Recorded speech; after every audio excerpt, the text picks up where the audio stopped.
Well, here we are. We're at the very last set of videos for this class, and it's been great having you, and it's been a really good class. Those of you that have been with us since Psychology 101, wow, we've had quite a journey. But the last set of the videos here, we're going to cover one more set of abnormal disorders here. And this one is fairly, it's not really common, and I don't want to say it's extremely rare, but it's just not very common. So, but we see a little bit of this, and so we're gonna talk about this. It's the last set of abnormal disorders that we have in this class. So this is somatoform, S-O-M-A-T-O-F-O-R-M,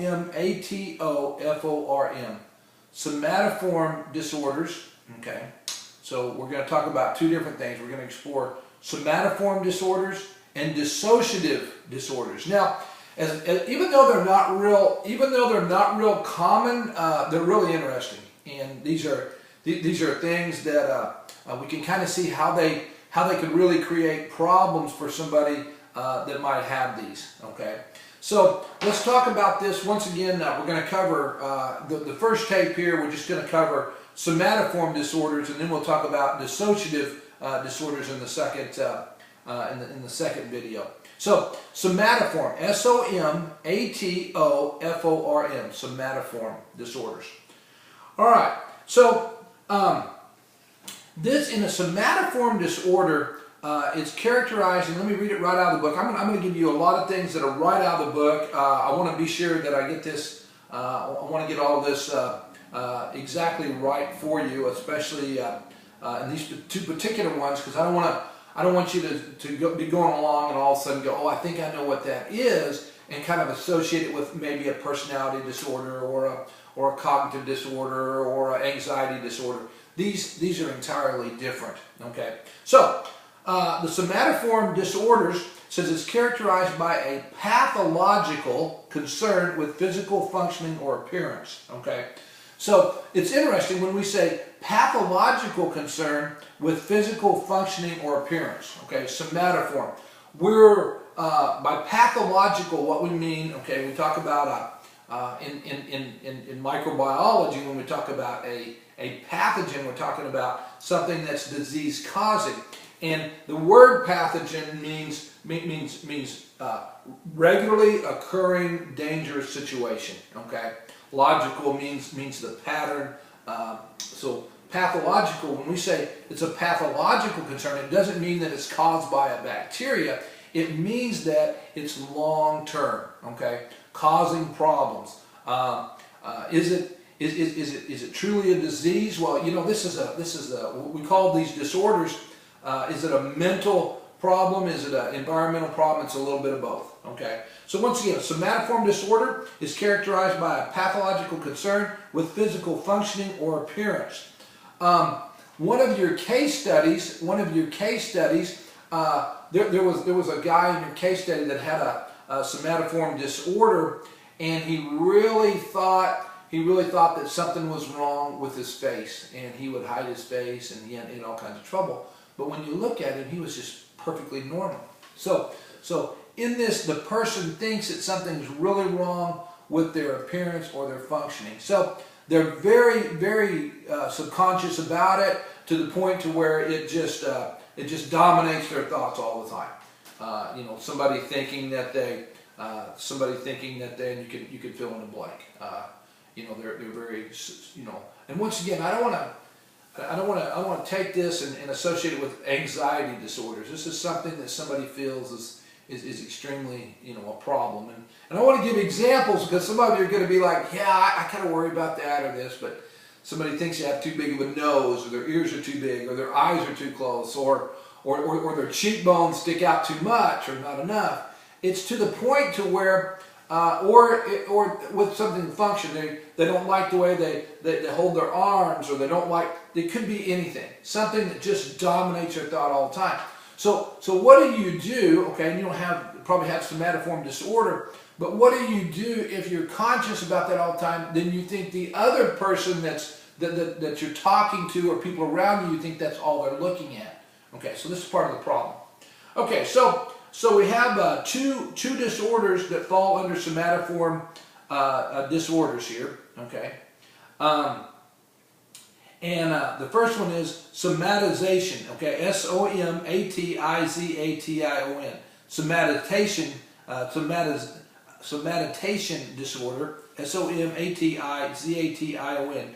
And that's going to be something right along the lines of a somatoform disorder. So in this disorder, okay, all right, the person is going to have the person that causes. It's interesting in a somatization disorder. It says it runs in families. So it's kind of interesting. So if it runs in families, all right, then there's probable genetics involved, probably some type of biological source or impulsiveness. And so what happens is the person. This is true with somatoform disorders in general. But the person basically isolates themselves. They don't want to be around people. They don't want to see themselves in the mirror. They just don't want to be reminded of the problem. But with somatization, okay, disorder, we have something that's in families. So this would be a little bit more than saying our family has really big ears, or our family has really whatever. So you have this eventual social isolation, and so what happens is when you're in isolation, then what's the problem with isolation? The problem is that you continually dwell on it more. We're finding a real trend here, and as we're wrapping this class up, you begin to see this. A real big trend for abnormal psychology is actually interaction and community, and healthy community with other people. And so probably the worst thing we can do is have isolation, because in somatization, okay, we have isolation because we don't want to be around people because we think that they're thinking about that, or that they're noticing that. And the more isolated we are, the more the symptoms, the worse it becomes. Okay, so what happens is we have immediate sympathy. Okay, we have immediate sympathy, and we begin to feel sorry for ourselves. Okay, and so you can see the pattern. So it's isolation, symptoms get worse, and then we have an immediate sympathy, and things begin to get worse and worse. And so sympathy is not bad. Sympathy is where we we talked about this a lot in this class in Psychology 101. We have empathy and we have sympathy. Empathy is a feeling for somebody else.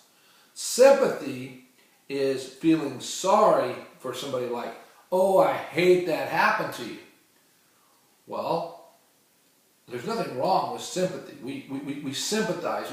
We're like, okay, I understand, and I send you this sympathy card because of whatever. I recently lost a high school classmate of mine, and he died of cancer, and I sent a sympathy card to his wife and his family that I knew, and it was kind of like I'm really sorry that happened, and I know that you feel really bad. However, I went the other deal, and I said, man, but I'm so thankful for the time that we had. Well, the reason I mention that is not to chase a rabbit, but when you have sympathy, okay, you deal with that sympathy for a long time. So I sent the sympathy card to the family, okay, and to his wife, and I said that I really hate that happening. It's like, it's not empathy. I mean, I can say I've lost my wife, and I know how you feel, but I had sympathy. I felt really bad for a short period of time. But somebody that's dealing with a loss, okay, or a serious issue, that's a long-term thing, okay? So his family's going to deal with that for a long time. Well, that's why I bring that up, because the person with somatization disorder has isolation, okay, and then the problem that they have, whatever it was, gets worse because they're not around somebody else. It gets worse. And so then they have sympathy, so they begin to feel worse and worse and worse about the situation, to where pretty soon this leads to major depression and major isolation and pulls the person further back. So that's the first type of somatoform disorder. Now let's do the next one. The next one is conversion disorder. Okay, the next one is conversion. C-O-N-V-E-R-S-I-O-N. Conversion. C-O-N-V-E-R-S-I-O-N. Conversion disorder. And this is the second type of somatoform disorder. Now, it's a severe physical dysfunctioning, as in paralysis, blindness, without a corresponding physical pathology. So, in the conversion disorder, we have paralysis, blindness, we have something that's happening even though there's no physical reason it should happen. So what's happened here in this somatoform disorder is a person all of a sudden has come to the situation where they have a severe physical handicap. They're blind, or they're paralyzed, or they can't move one arm, or they act like they maybe have a stroke deal where one side of the face goes. That's actually pretty common. But there's no reason for that to happen. It's all psychological. So wow, that's really quite a deal. Okay, so this is kind of interesting. So what happens here? Is they have some type of psychological thing happen to them with no biological reason for it to happen. So that's called conversion disorder. Once again, two types of somatoform disorders. Somatization. This is where the person has a very strong consciousness about something, and they make themselves very socially isolated, and then they begin to have really strong sympathy, and then develop depression and other anxieties through that. And then there's conversion disorder, where the person has a severe, actually occurring situation like paralysis or blindness or deafness or can't move an arm or different things, but it's due to psychological disorder of some kind. Now, what causes these things, we don't know. We don't know what causes them, and they're not really common, but we need to know that a somatoform has to do with some type of appearance or some type of functioning of the body that we're overly conscious of. So we're going to stop there with somatoform disorders, and on the next video we're going to talk about dissociative disorders. See you for the last video coming up.